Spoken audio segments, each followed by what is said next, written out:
দেখছেন স্বপ্নধারা নিউজ আর এক্সট্রা সহযোগিতায় আলোক health care and হাসপাতাল। এই মুহূর্তে দেশের রাজনীতিতে বেশ উত্তপ্ত বলবো নাকি বিতর্ক, দুটোই আছে, উত্তপ্ত আছে, বিতর্ক আছে। নানা গত কয়েকদিন ধরে আওয়ামী লীগের পুনর্বাসন হবে কি হবে না এটি নিয়ে নানা ধরনের কথা হচ্ছে। রিফাইন্ড আওয়ামী লীগ আসবে কি না এই বিষয়ে আলোচনা হচ্ছে, বিতর্ক হচ্ছে, আলোচনাটা বিতর্ক হচ্ছে। সেই সঙ্গে ঐকমত্য কমিশন রাজনৈতিক দলগুলোর সঙ্গে বৈঠক শুরু করেছেন, আর বিভিন্ন রাজনৈতিক দলগুলো তাদের মতামত দেওয়া শুরু করেছে সংস্কার প্রস্তাব নিয়ে। এই বিষয় নিয়ে আজকে একটু আলোচনা করতে চাই। আমাদের সঙ্গে আমাদের বিষয় দিয়েছি মুখোমুখি মনির হায়দার। বুঝতেই পারছেন আমাদের অতিথি আজকে কে, আমাদের অতিথি আজকে প্রধান উপদেষ্টার বিশেষ সহকারী মনির হায়দার। আমাদের অনুষ্ঠানে স্বাগত আপনাকে। ধন্যবাদ। আলোচনা শুরু করি। আমি মনে হয় এখন যে বিষয়টি নিয়ে রাজনীতির অঙ্গ সবচেয়ে উত্তপ্ত বা বিতর্ক চলছে সেটি নিয়েই শুরু করি আমি। আওয়ামী লীগের পুনর্বাসন, আওয়ামী লীগ আবার রাজনীতি ফিরতে পারবে কিনা বাংলাদেশে, সেটি নিয়ে আলোচনা হচ্ছে, সবাই জানেন। আমি একটু যদি ব্যাকগ্রাউন্ডে বলি যে এই বিষয়টি নিয়ে যেটি একটু মানুষ অনেকেই একটু আশঙ্কিত, এটি নিয়ে দেখতে পাচ্ছি প্রধান উপদেষ্টা বলছেন যে অন্তর্বর্তীকালীন সরকারের কোনো পরিকল্পনা নেই আওয়ামী লীগকে নিষিদ্ধ করা, কিন্তু সরকারের দুই উপদেষ্টা কিন্তু আবার আওয়ামী লীগকে নিষিদ্ধ করার পক্ষে কথা বলছেন। সব কিছু মিলে যদি আপনার কাছে জানতে চাই পরিস্থিতি আসলে এই ব্যাপারটি নিয়ে কোন দিকে আছে। ধন্যবাদ ফয়েজ। আমি আপনার প্রশ্নের জবাব দেওয়ার আগে বলে নিই যে আমি বহুদিন পরে আপনাদের এই টেলিভিশনে এসেছি। আপনাদের এই টেলিভিশনকে ঘিরে আমার কিছু স্মৃতি আছে, এক যুগেরও বেশি আগের, প্রায় 14 বছর আগের। আপনি আমাকে এই অনুষ্ঠানের শেষ দিকে 2-4 মিনিট সময় দেবেন সে সম্পর্কে একটু বলা। আচ্ছা, ঠিক আছে, এটা ভুলে যেন না। আওয়ামী লীগকে নিষিদ্ধ করা, আওয়ামী লীগের রাজনীতিতে ফিরে আসা, হ্যাঁ, এটা একটা আলোচনার বিষয়বস্তু বটে। আওয়ামী লীগকে নিষিদ্ধ করা না করার প্রশ্ন হচ্ছে যে কোনো রাজনৈতিক দলকে নিষিদ্ধ করা হবে কি হবে না। কেউ কেউ বলছেন যে না, রাজনৈতিক দল নিষিদ্ধ করা এটা ঠিক হবে না, এই যুক্তিতেই বলছেন। পরের প্রশ্ন হলো যে রাজনৈতিক দল কাদেরকে বিবেচনা করা হবে, রাজনৈতিক দল কি জন্য? রাজনৈতিক দল মানুষের কল্যাণের জন্য, মানুষের স্বার্থের কথা বলার জন্য, মানুষের নিরাপত্তার কথা বলার জন্য, মানুষের জীবনের জন্য, মানুষের জীবিকার জন্য। কোনো শক্তি একদা রাজনৈতিক দল ছিল, পরবর্তীকালে সে গণহত্যাকারী একটা সংগঠনে রূপান্তরিত করেছে নিজেকে। তার ঘাড়ে গণহত্যার দায়, তার ঘাড়ে মানবতা বিরোধী অপরাধের দায়। এরকম একটা শক্তিকে এখন রাজনৈতিক দল হিসাবে কনসিডার্ড হবে, বিবেচিত হবে না হবে না? আমার তো মনে হয় এই প্রশ্নের নিষ্পত্তি হওয়াটা জরুরি আগে। মাননীয় প্রধান উপদেষ্টা ইন্টারন্যাশনাল ক্রাইসিস গ্রুপের সঙ্গে আলোচনায় বলেছেন যে আওয়ামী লীগকে নিষিদ্ধ করার কোনো পরিকল্পনা তার সরকারের নাই। আমি তো এতে হয়তো আমাদের বুঝতে ভুল হচ্ছে অনেক ক্ষেত্রে। সেটা হলো যে আওয়ামী লীগকে নিষিদ্ধ করা, সরকারের নিষিদ্ধ করা না করা তো বিষয় না। বিষয়টা হচ্ছে বাংলাদেশে গত জুলাই এবং আগস্ট মাসে একটা নজিরবিহীন ভয়ঙ্কর গণহত্যা সংঘটিত হয়েছে এবং প্রায় 2000 মানুষকে গণহত্যার পাশাপাশি হাজার হাজার মানুষকে পঙ্গু করা হয়েছে, চোখ হারিয়েছে, বিভিন্ন অঙ্গ হারিয়েছে, নানাভাবে ক্ষতিগ্রস্ত হয়েছে হাজার হাজার মানুষ। এত রকম অপরাধের দায় একটা শক্তির, তার নাম আওয়ামী লীগ। সে এককালে রাজনৈতিক দল ছিল। একটা রাজনৈতিক দল এ সমস্ত অপরাধ করতে পারে কিনা? আমরা জানি বিচার প্রক্রিয়া চলমান, অনেকে অভিযুক্ত হয়েছেন, অনেকে পলাতক আছেন। বিচারের পাশাপাশি রাজনৈতিক দল তো আরেকটা বিতর্ক হচ্ছে যে পরবর্তী নির্বাচন এসে থাকবে কি থাকবে না। নির্বাচনকে ঘিরেই তো প্রশ্ন। নির্বাচনে কোনো দল থাকবে কি থাকবে না সেটা নির্ভর করে তার নিবন্ধন আছে কি নেই। এখনো পর্যন্ত আওয়ামী লীগের নিবন্ধন আছে, কিন্তু কোনো শক্তি যদি নির্বাচন কমিশনের কাছে এই দাবি জানায় যে মাত্র 4 সপ্তাহে 2000 মানুষকে হত্যা করেছে যেই শক্তি, তাদের কিভাবে নিবন্ধন থাকে, সেই প্রশ্নের নিষ্পত্তি নির্বাচন কমিশন কিভাবে করে সেটাও দেখার বিষয়। এখানে অনেকগুলো যদি এবং কিন্তু আছে। কোনো পক্ষ যদি এরকম অভিযোগ করে, কোনো পক্ষ যদি এরকম দাবি তোলে, নির্বাচন কমিশন সেটা কিভাবে নিষ্পত্তি করে? নির্বাচন যদি ডিসেম্বরে হয়, যেভাবে মাননীয় প্রধান উপদেষ্টা ঘোষণা দিয়েছেন, এখনও 9 মাস বাকি। এই 9 মাসে অনেক কিছু ঘটতে পারে। আন্তর্জাতিক অপরাধ ট্রাইব্যুনালে যে বিচার চলছে, সেখানে দল হিসাবে আওয়ামী লীগকে প্রসিকিউট করা যাবে কিনা একটা আইন সংশোধনী এসছে। কিন্তু আমি আইনজ্ঞদের কাছ থেকে শুনেছি যে আমাদের সংবিধানে এখনও সেই সুযোগ আছে যে দল হিসেবে আওয়ামী লীগকে প্রসিকিউট করার জন্য আইনের আশ্রয় নেওয়া যেতে পারে। কোনো পক্ষ যে নিবে না সেটা কি আমরা জানি এখন পর্যন্ত? আমরা জানি না। সুতরাং আওয়ামী লীগের রাজনৈতিক ভবিষ্যৎ, আওয়ামী লীগ নির্বাচনে থাকতে পারবে কি পারবে না, এটা এখনই নিশ্চিত করে কেউ বলতে পারবে না। আচ্ছা, কেউ যদি বলতে পারবে না, কিন্তু আপনার কাছে আপনি তো একই সঙ্গে রাজনৈতিক বিশ্লেষক এবং ভাষ্যকারও, আমি সেই দিকে যদি জানতে চাই, আপনি রাজনৈতিক দলগুলোর সাথে কথা বলছেন যে অনেকেই চাচ্ছে যে অনেকের প্রত্যাশা যে আওয়ামী লীগ রাজনৈতিক দল হিসেবে ফাংশন করতে পারবে কিনা, কিন্তু রাজনৈতিক দলগুলো, যে রাজনৈতিক দলগুলো এখন ফাংশন আছে বা বড় বড় রাজনৈতিক দল আছে, আওয়ামী লীগকে নিষিদ্ধ করার ব্যাপারে কি একটা ঐক্যমতে এখন পর্যন্ত তো কেউ দেখতে পাচ্ছি না। ভালো প্রশ্ন। আমি আপনাকে স্মরণ করিয়ে দিই, আমরা দেখছি গতকাল মানে শনিবার, তাই তো, গতকাল শনিবার বিএনপির অ্যাক্টিং চেয়ারম্যান জনাব তারেক রহমান আওয়ামী লীগের ব্যাপারে তার অবস্থান পরিষ্কার করেছেন। জামাত ইসলামের আমির ডাক্তার শফিকুর রহমান তিনি তার দলের পক্ষে অবস্থান পরিষ্কার করেছেন যে এত লাশের উপর দিয়ে আওয়ামী লীগ আবার এত সহজে রাজনীতিতে ফিরে আসবে, এটা মেনে নেওয়ার মতো কোনো বিষয় না। নতুন যে রাজনৈতিক দল, আমাদের জুলাই বিপ্লবের যারা নায়ক, তাদের সমন্বয়ে যে দল হয়েছে এনসিপি, ন্যাশনাল সিটিজেন পার্টি, তারা তো আওয়ামী লীগের রাজনীতি নিষিদ্ধ করার দাবিতে সদা সোচ্চার। এর পাশাপাশি আপনাকে আরেকটা জিনিস স্মরণ করিয়ে দিই যে গত 10ই ফেব্রুয়ারি বিএনপির পক্ষ থেকে মাননীয় প্রধান উপদেষ্টাকে একটি চিঠি লেখা হয়েছিল। সেই চিঠি চাইলে আমি আপনাকে দিতে পারি। সেখানে পরিষ্কারভাবে লেখা আছে, গণহত্যাকারী এবং মানবতা বিরোধী অপরাধের দায়ে দল হিসাবে আওয়ামী লীগের বিচার নিশ্চিতকরণের কথা বলা আছে। সুতরাং এখানে তো আমরা একটা জাতীয় ঐক্য দেখতেই পাচ্ছি যে জুলাই অভ্যুত্থানের পক্ষে, ফ্যাসিবাদের বিপক্ষে যে সমস্ত রাজনৈতিক শক্তি ছিল তারা প্রত্যেকেই আওয়ামী লীগের বিচারের কথা বলছে। কি বিচার? গণহত্যা এবং মানবতা বিরোধী অপরাধের বিচার। এখানে কেউ কেউ গত 48 ঘন্টায় সোশ্যাল মিডিয়াতে, আমি জানি না কোনো মানে রেগুলার মিডিয়াতে এসছে কিনা মূলধারার, যে আওয়ামী লীগের যে সমস্ত নেতাদের বিরুদ্ধে কোনো ফৌজদারি অপরাধের মামলা নেই, অভিযোগ নেই, অথবা তুলনামূলক ক্লিন ইমেজ, তাদেরকে দিয়ে কি একটা কথা, রিফাইন্ড আওয়ামী লীগ, তাই তো? আসছে শিরিন শারমিনের কথা, আসছে সাবের হোসেন চৌধুরীর কথা, আসছে ফজলে নূর তাপসের কথা, আরও হয়তো একে আজাদের কথা আসছে।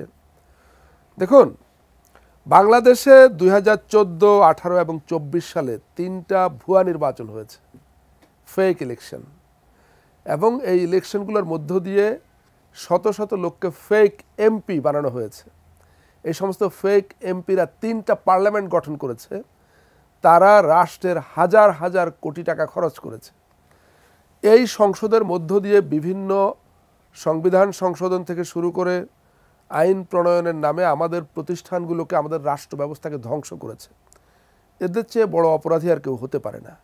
এই সমস্ত অপরাধীদের যিনি অভিভাবক, এই পরপর কয়েকটা জাতীয় সংসদের যিনি স্পিকার ছিলেন, তাকে বলা হচ্ছে ক্লিন ইমেজ, তাকে বলা হচ্ছে তিনি নিরপরাধ।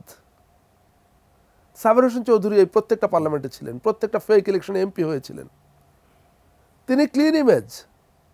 রিফাইন্ড আওয়ামী লীগ হবে। ফজলে নূর তাপস, কি অভিযোগ নেই তার বিরুদ্ধে, কোন অপরাধের অভিযোগ তার বিরুদ্ধে নেই, তিনি ক্লিন ইমেজের পলিটিশিয়ান। এগুলো আমি জানি না কারা বলেন, কেন বলেন, কিন্তু এইসব প্রশ্ন যখনই এই ধরনের কোনো প্রক্রিয়া বা প্রচেষ্টাকে সামনে আনার চেষ্টা হবে, এই প্রশ্নগুলো উঠবে আমি মনে করি। না, আওয়ামী লীগে কি তাহলে ক্লিন ইমেজে কেউ নাই? দেখুন, এই যে ভয়ঙ্কর গণহত্যার কথা বললাম, তারপর 7 মাসেরও বেশি পার হয়ে গেছে, প্রায় 7.5 মাস। আপনি কি আওয়ামী লীগের কারো মুখ থেকে এই 7.5 মাসে শুনেছেন যে এই গণহত্যার জন্য কারো মধ্যে অনুশোচনা হয়েছে, এই গণহত্যার জন্য তাদের নেতৃত্বের সমালোচনা হয়েছে? এই সমালোচনাটা করবে কিভাবে তাহলে? তারা তো বেরোতেই পারছে না। থেকে বেরোবে? সবাই তো পলাতক মোটামুটি। যদি সবাই পলাতক হয় তাহলে আপনি কাকে নিয়ে রিফাইন্ড আওয়ামী লীগ করবেন? আপনি বলছেন সবাই পলাতক। পলাতক কেন? কোনো ভালো লোক তো পালানোর কথা না, কোনো নিরপরাধ লোকের তো পালানোর কথা না। তাহলে যারা পালিয়ে গেছে আপনাকে বুঝতে হবে তারা অপরাধী, আর যারা অপরাধী তাদেরকে আপনি ক্লিন ইমেজের কি করে বলেন? আমার বুঝে আসে না এটা। কিন্তু এই যে আমরা বিভিন্ন রাষ্ট্রে বিভিন্ন শক্তিশালী জায়গা থেকে আমরা গত কিছুদিন যে বিতর্কটা শুনছি আর কি, বিভিন্ন জায়গা থেকে যে আলোচনাটা চলছে যে রাষ্ট্রে বিভিন্ন জায়গা থেকে তো অনেকে ভাবছে আসলে যে আওয়ামী লীগ একটা রিফাইন্ড আওয়ামী লীগ আসতে পারে, তাহলে বাংলাদেশের পলিটিক্স একটা ইনক্লুসিভ যে নির্বাচন। এটা আমি মনে করি যে এটা আওয়ামী লীগেরই একটা কৌশল হিসাবে তারা বাজারে ছাড়ছে বিষয়টা।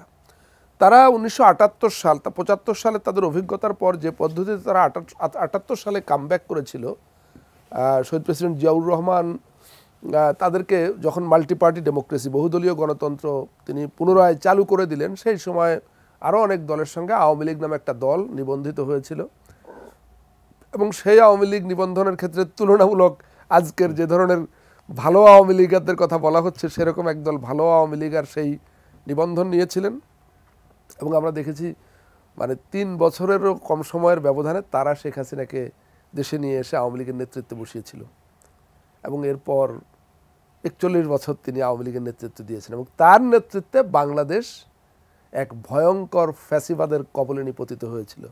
বাংলাদেশে এক ভয়ঙ্কর মাফিয়াতান্ত্রিক শাসন ব্যবস্থা কায়েম হয়েছিল, যেই মাফিয়াতান্ত্রিক শাসন ব্যবস্থার জাতাকলে পড়ে এই দেশের সমস্ত প্রতিষ্ঠান ধ্বংস হয়ে গেছে, আমাদের গণতন্ত্র ধ্বংস হয়ে গেছে, আমাদের আন্তর্জাতিক ইমেজ ধ্বংস হয়ে গেছে, আমাদের অর্থনীতি ধ্বংস হয়ে গেছে।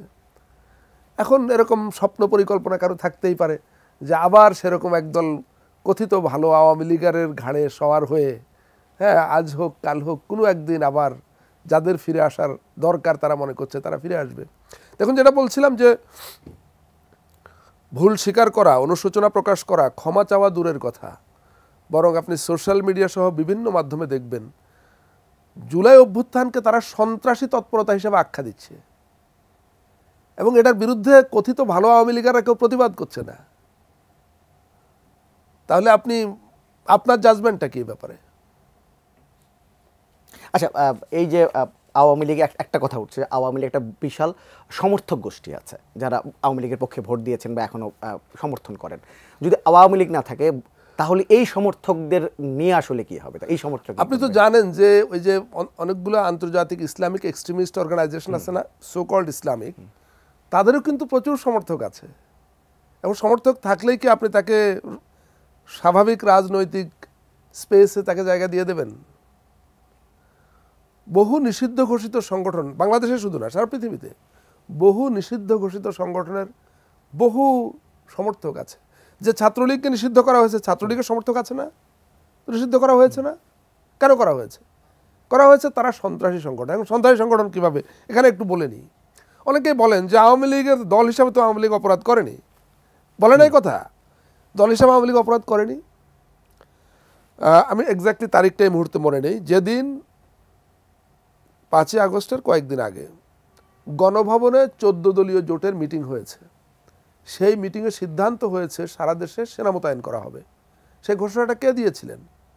আওয়ামী লীগের সাধারণ সম্পাদক এবং ওই মুহূর্তে 14 দলের যিনি 14 দলীয় জোটের নেতা ওবায়দুল কাদের। একটা দলের সাধারণ সম্পাদক ঘোষণা দিচ্ছেন, আপনার সেন্টেন্সটা মনে থাকবার কথা যে কি সিদ্ধান্ত হয়েছে, সাংবাদিকরা জিজ্ঞেস করেছে, তিনি বলেছিলেন শুট অ্যাট দ্য সাইট, তার মানে গুলি করতে বলেছিলেন তিনি। আওয়ামী লীগের গায়ে দায় আসে না, দল হিসাবে আওয়ামী লীগ দায়ী না। আপনি খুঁজলে হাজারো এভিডেন্স পাবেন যে দল হিসাবে আওয়ামী লীগ, সংগঠন হিসাবে ছাত্রলীগ এই গণহত্যার অংশীদার ছিল। সুতরাং তাদের সংগঠন হিসাবে, দল হিসাবে তারা প্রসিকিউট হবে, এটাই তো হওয়ার কথা স্বাভাবিক আইনি প্রক্রিয়ায়। অনেকেই ইনক্লুসিভ ইলেকশনের কথা বলছে, পলিটিক্সের কথা বলছে, মনে হয় বাইরের থেকেও একটু চাপ আছে যে সব দলের অংশগ্রহণে নির্বাচন। সেখানে কি আওয়ামী লীগের কথা, যারা বিদেশি যারা কাছে কথা বলছেন বা ইনক্লুসিভ ইলেকশনের কথা বলছেন, সেখানে কি আওয়ামী লীগের কথাটা কি তারা স্পেসিফিক বলছেন? প্রথম কথা হলো, আমি তো আসলে এই ধরনের দায়িত্বপ্রাপ্ত কোনো ব্যক্তি না যার সঙ্গে বিদেশিরা এই বিষয়টা নিয়ে আলাপ করবে। সরকারের সাথে যখন কথা বলে, সরকারের সব আলোচনা তার আমার কাছে আসে না, কিন্তু আমি যেটা বুঝি যে তারা ইনক্লুসিভ ইলেকশনের কথা বলছেন এবং ইনক্লুসিভ ইলেকশন বলতে সবাইকে নিয়ে, হ্যাঁ, অতীতের মতো একদলীয় ইলেকশন না নিঃসন্দেহে, কিন্তু বাংলাদেশে তো বহু রাজনৈতিক দল আছে, গণহত্যাকারীদের ছাড়া সবাইকে নিয়েই তো ইলেকশন হবে। যারা ভয়ঙ্কর মানবতা বিরোধী অপরাধ সংগঠিত করেছে তাদেরকে বাদ দিয়েই তো সবাইকে নিয়ে ইলেকশন হবে। নিঃসন্দেহে সভ্য দুনিয়ার লোকেরা বলবে না বা বলে না যে যারা 4 সপ্তাহে 2000 মানুষকে হত্যা করেছে তোমরা তাদেরকে নিয়ে ইলেকশন করো। এটা বলার কথা না, কমন সেন্স তাই বলে। আচ্ছা, আমি যেটা বুঝি আর কি। আচ্ছা, এখন যদি মানে আপনি যদি একদম এই যে র্যাপ আপ করতে যদি চাই ব্যাপারটা, তাহলে যে এই আপনি বলছিলেন যে যদি আপনার মতামত যদি বলে যে আওয়ামী লীগ আসলে রাজনৈতিকভাবে ফিরে আসার এই মুহূর্তে কোনো সুযোগ নাই, যদি তাই বলি, তাহলে কি এই ব্যাপারটিতে সরকারের কিছু করার আছে নাকি এটা টোটালটা রাজনৈতিক সিদ্ধান্ত হবে? না, রাজনৈতিক সিদ্ধান্ত, প্রথম কথা হলো যে রাজনৈতিক সিদ্ধান্ত তো হয়ে আছে। জুলাই অভ্যুত্থানটাই তো একটা রাজনৈতিক সিদ্ধান্ত, যে গণহত্যাকারীরা হেরে গেছে, বাংলাদেশের মানুষ আপামর জনগণ তারা জিতেছে, এখন হত্যাকারীদের বিচার হবে, এটাই তো। আর কি, সরকার হলো বিচারের ফ্যাসিলিটেটর। সরকার নিজে কিন্তু বিচার করে না, বিচার হয় আদালতে, সরকার সহায়তা করে, সেটা করছে। সরকারের ভূমিকা এতটুকুই। এখন যদি আওয়ামী লীগকে নির্বাচনে অযোগ্য করতে হয় সেটা নির্বাচন কমিশন করবে, নির্বাচন কমিশনে কেউ দাবি জানালে তারা জানাবে, এটা তাদের ব্যাপার। কিন্তু বিচার প্রক্রিয়া চলমান, আমাদের দেখার পালা যে মানে কি পদ্ধতিতে কখন কার কোন দলের কোন সংগঠনে কিভাবে বিচার হয়। না, আপনি বলছেন সংবিধানের সুযোগ একটা আছে, কিন্তু যে আইনটি ছিল আন্তর্জাতিক অপরাধ ট্রাইব্যুনাল আইন, সেই আইন থেকে তো সেই আইনে দল বা এন্টিটির বিচার করার যে ধারাটা ছিল সেটা মন্ত্রিসভা সিদ্ধান্ত নিয়ে বাদ দিয়েছে। তো আমি মন্ত্রিসভার একজন সদস্যকে বললাম যে এটা বাদ দেওয়া হয়েছে, তাহলে এখন কিভাবে বিচার হবে? তিনি আমাকে বললেন স্টিল সংবিধানে সেই অপশন আছে, যে এই আইনের বাইরেও গণহত্যার মতো বা মানবতা বিরোধী অপরাধের মতো গুরুতর অপরাধের জন্য কোনো সংগঠন বা এন্টিটির বিচার করার সুযোগ বা ব্যবস্থা আছে। আচ্ছা, এই যে এই বিষয়টি নিয়ে বর্তমান রাজনৈতিক, যে আমি যে বলছি, উত্তপ্ত এবং বিতর্ক দুটোই চলছেন এবং বেশ ভালো ধরনের একটি উথালপাতাল শুরু হয়ে গেছে পলিটিক্সে। আপনার কাছে এই ব্যাপারটি কি মনে হচ্ছে, যে একদিক দিয়ে ভালো হলো যে আলোচনাটা এলো, নাকি আসলে রাজনৈতিকভাবে একটা সংকটের দিকে বাংলাদেশের দিকে এগোলো? না, এটার এখানে সংকটের কিছু নাই। যেখানে যারা পালিয়ে গেছে তারা পালিয়ে গেছে, যারা পালিয়ে যায়নি তারা সকলে একটা বিষয়ে একমত, এবং সেই ঐক্যমতের প্রকাশ আমরা সকাল বিকাল দুপুর দেখছি। এখানে সংকটের কিছু তো আমি দেখি না। আপনি বলছেন সবাই একমত, কিন্তু তাহলে বিতর্কটা হচ্ছে কেন? তাহলে বিতর্ক কে করছে? আপনি কি কোনো অনুষ্ঠানে এরকম পেয়েছেন যে কেউ বলছে আপনার প্রোগ্রামে এসে যে না এটার ভিন্ন মত আছে, এটা হতে পারে না, এটা হতে পারে? এগুলো তো সোশ্যাল মিডিয়ায় ছড়াচ্ছে। কারা ছড়াচ্ছে আমরা জানি। কাদের কাছে বাংলাদেশ রাষ্ট্রের লুটপাটের হাজার হাজার কোটি টাকা আছে, কারা $17 বিলিয়ন পাচার করেছে। সোশ্যাল মিডিয়ায় এ ধরনের প্রচার চালানো, আপনার এই ভিডিওর নিচে এসে মানে বট কমেন্ট করার জন্য যত টাকা দরকার, এই টাকা তাদের কাছেই আছে এবং তারা টাকা ব্যবহার করছে। আমরা জানি তাদের সহায়তায় আরও বড় বড় শক্তি আছে, তারা করছে এগুলো। বাংলাদেশের সাধারণ মানুষ কিন্তু এই বিতর্ক করছে না, এখানে বিতর্কে কিছু নেই। আচ্ছা, আমি একটু জাতীয় ঐক্যমত্য কমিশনের দিকে যেতে চাই, যেহেতু আপনি এটার সাথে জড়িত আছেন, অর্থাৎ আপনি জাতীয় ঐক্যমত্য কমিশনে প্রধান উপদেষ্টার বিশেষ সহকারী হিসেবে আছেন এবং রাজনৈতিক দলগুলোর সঙ্গে যোগাযোগের একটি ব্যাপারটি আপনি দেখছেন। সেইখান থেকে যদি বলি, জাতীয় ঐক্যমত্য কমিশনের যে লক্ষ্য, এখনও প্রায় 7টি দলের সাথে মনে আলোচনা হয়ে গেল, এবং না 7টি না 4টি দলের সঙ্গে আলোচনা হয়েছে, এবং অনেকগুলো দল তাদের মতামত দিয়ে গেছে জাতীয় ঐক্যমত্য কমিশনের কাছে। এখন পর্যন্ত যাদের সাথে আলোচনা হয়েছে বা মতামত যখন তারা দিলে, জাতীয় ঐক্যমত্য কমিশনের যে লক্ষ্য, সেই লক্ষ্য পূরণে আসলে আপনারা কতটা আশাবাদী হয়েছেন এই ডায়লগ শুরু হওয়ার পর? প্রথম কথা হলো জাতীয় ঐক্যমত্য কমিশনের লক্ষ্য না, এটা আমাদের জাতির লক্ষ্য। জুলাই গণ অভ্যুত্থানের পটভূমিতে বাংলাদেশের মানুষ একটা অবস্থান গ্রহণ করেছে যে আমাদের এই রাষ্ট্র ব্যবস্থায় এমন কিছু সংশোধন, সংস্কার বা পরিবর্তন সাধন করতে হবে, যেটা করলে পরে ভবিষ্যতে আর কেউ গত 16 বছরের মতো ফ্যাসিস্ট শাসক হিসেবে আবির্ভূত হবে না, বা চাইলেই তারা দানব হতে পারবে না। এই লক্ষ্যে একটা সংস্কার পরিকল্পনা মানুষের আশা আকাঙ্ক্ষার প্রেক্ষিতে বর্তমান সরকার নিয়েছে। সেই সংস্কার পরিকল্পনার অংশ হিসাবে অনেকগুলো কমিশন গঠন করা হয়েছে। এর মধ্যে সাংবিধানিক সংস্কার বা সংবিধান এবং গুরুত্বপূর্ণ আইনের সংস্কারের সঙ্গে সম্পর্কিত 6টি কমিশন। এগুলো হলো সংবিধান সংস্কার কমিশন, নির্বাচন ব্যবস্থা সংস্কার কমিশন, বিচার ব্যবস্থা সংস্কার কমিশন, জনপ্রশাসন সংস্কার কমিশন, পুলিশি ব্যবস্থা সংস্কার কমিশন এবং দুর্নীতি সংস্কার কমিশন। এই 6টি কমিশন গত ফেব্রুয়ারির প্রথমার্ধে তাদের রিপোর্ট সরকারের কাছে জমা দিয়েছিল, এবং ওই সময় সরকার এই সমস্ত কমিশনের সুপারিশগুলো বাস্তবায়নের লক্ষ্যে যে প্রয়োজনীয় জাতীয় ঐক্যমত্য দরকার, সেটা মোবিলাইজ করবার জন্য বা সেটা নিয়ে কাজ করবার জন্য আরেকটি উচ্চ ক্ষমতা সম্পন্ন কমিশন গঠন করে। এটার নাম জাতীয় ঐক্যমত্য কমিশন। এই কমিশনের প্রধান মাননীয় প্রধান উপদেষ্টা প্রফেসর মোহাম্মদ ইউনুস এবং এটার সহসভাপতি বা co chair professor Ali Riaz প্রখ্যাত রাষ্ট্রবিজ্ঞানী। এছাড়া অন্য যে কমিশনগুলো, অন্য 5টি কমিশনের প্রধানগণ এই কমিশনের সদস্য। ওই 6টা কমিশন কিন্তু এখন আর নাই, বিলুপ্ত হয়ে গেছে। ওটার প্রধানগণ এটার সদস্য হয়েছেন। এই জাতীয় ঐকমত্য কমিশনের কাজ হলো যে ওই 6টি কমিশনের যে রিপোর্ট এবং সুপারিশ, সেগুলো নিয়ে রাজনৈতিক দলগুলোর সঙ্গে আলাপ আলোচনা করে একটা মত ঐক্যের জায়গায় পৌঁছানো। সেখানে আমি কিন্তু কমিশনের কেউ না, আমি মাননীয় প্রধান উপদেষ্টার একজন বিশেষ সহকারী হিসাবে এই কমিশনকে সহযোগিতা করছি বা কাজ করছি কমিশনের সঙ্গে। রাজনৈতিক দলগুলোর সঙ্গে যোগাযোগের ক্ষেত্রেও আমার একটা ভূমিকা আছে। আপনি যে প্রশ্ন করেছেন যে 4টা দলের সঙ্গে আলোচনা হলো, অনেকেই তাদের মতামত জমা দিয়েছে। আপনি জানেন যে ওই 6টা কমিশনের পূর্ণাঙ্গ রিপোর্ট ফেব্রুয়ারি মাসের দ্বিতীয়ার্ধে সকল রাজনৈতিক দলের কাছে পাঠিয়ে দেওয়া হয়, কিন্তু সেটা বেশ বড় আকারে, যথেষ্ট বড়।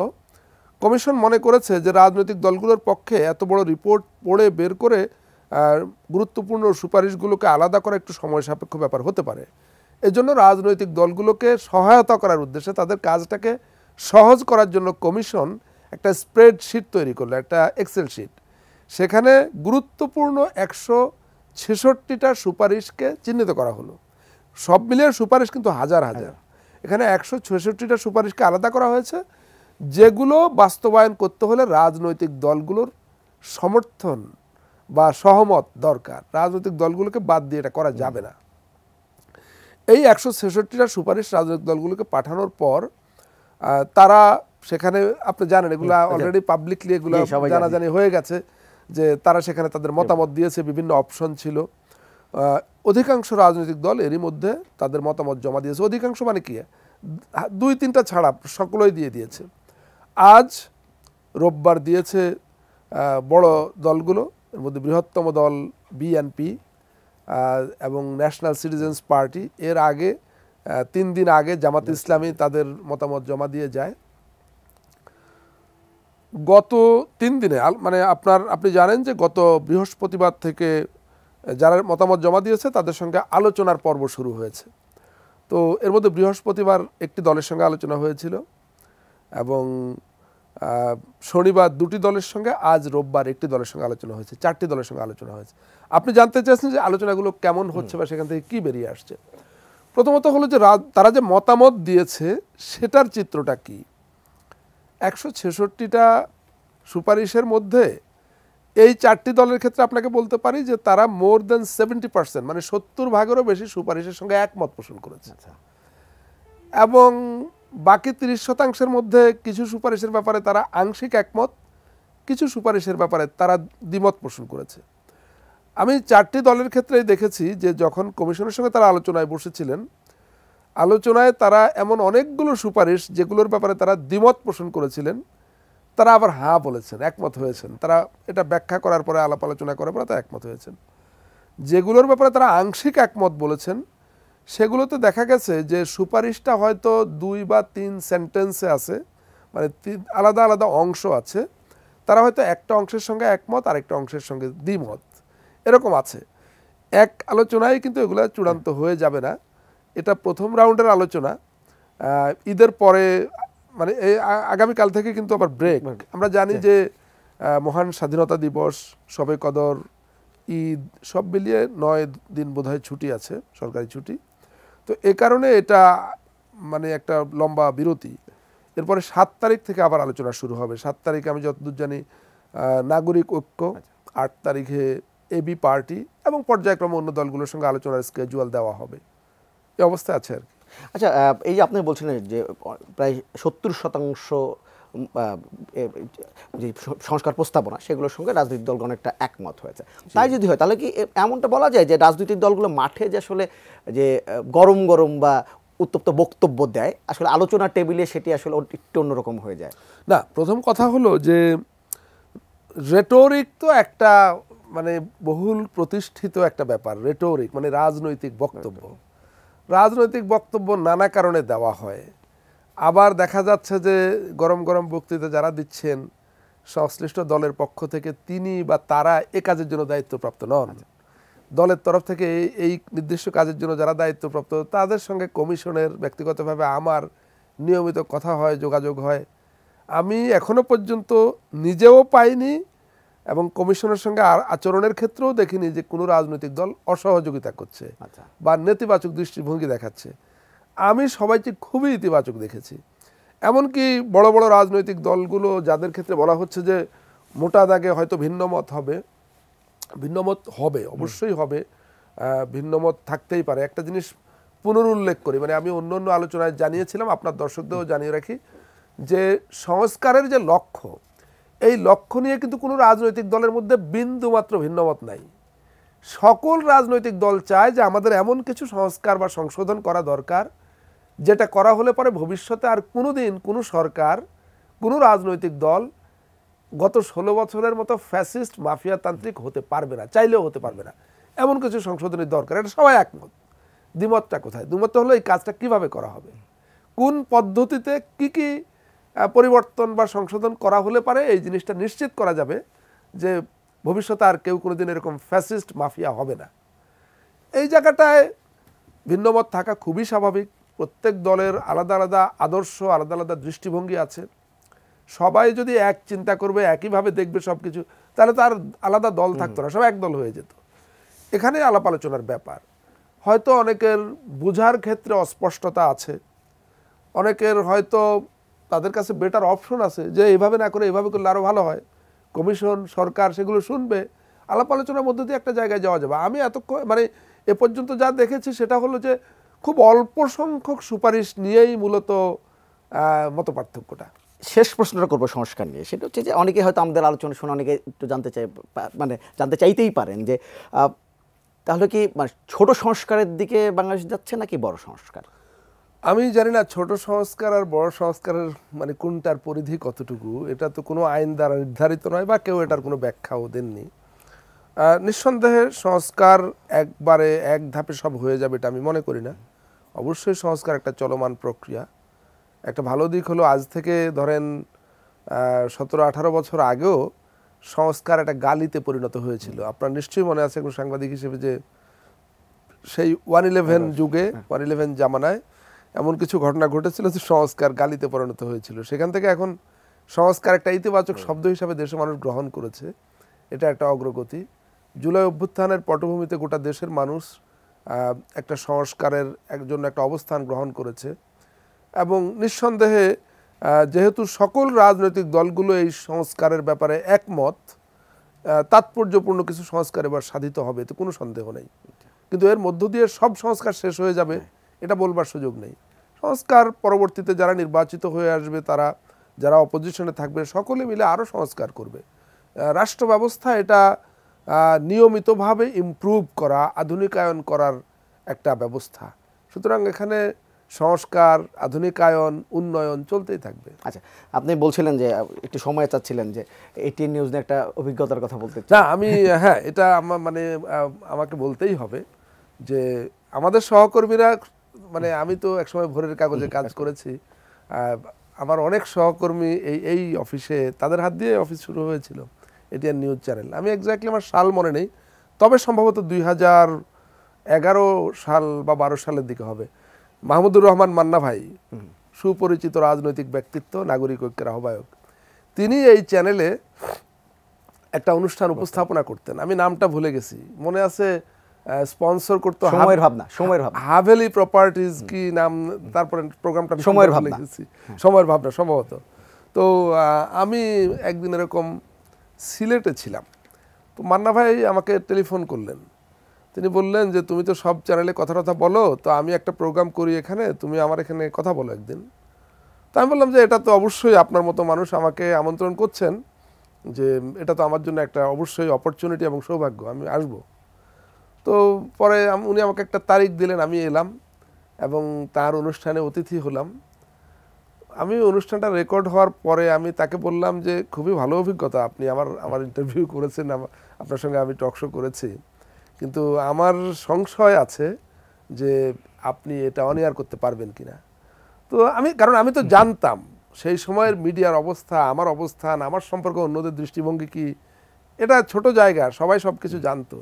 তো তিনি আমাকে বললেন, না এগুলো নিয়ে ভেবো না, আমি এটা যাবে এবং তুমি আমার এখানে নিয়মিত কথা বলবা।